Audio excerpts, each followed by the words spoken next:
A dusty blanket and a harmonious hiccup, unusual yet essential companions for survival, aren't they? Imagine a night in the wilderness. The wind howls, temperatures drop.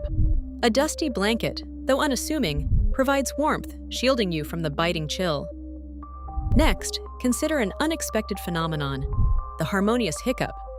A curious sound punctuating the silence might startle any creature approaching too closely, offering an unintended yet effective alert system. These elements, while seemingly mundane, hold remarkable utility. They teach us that survival often relies on ingenuity, using what's at hand to safeguard and endure. Simple, yet extraordinary.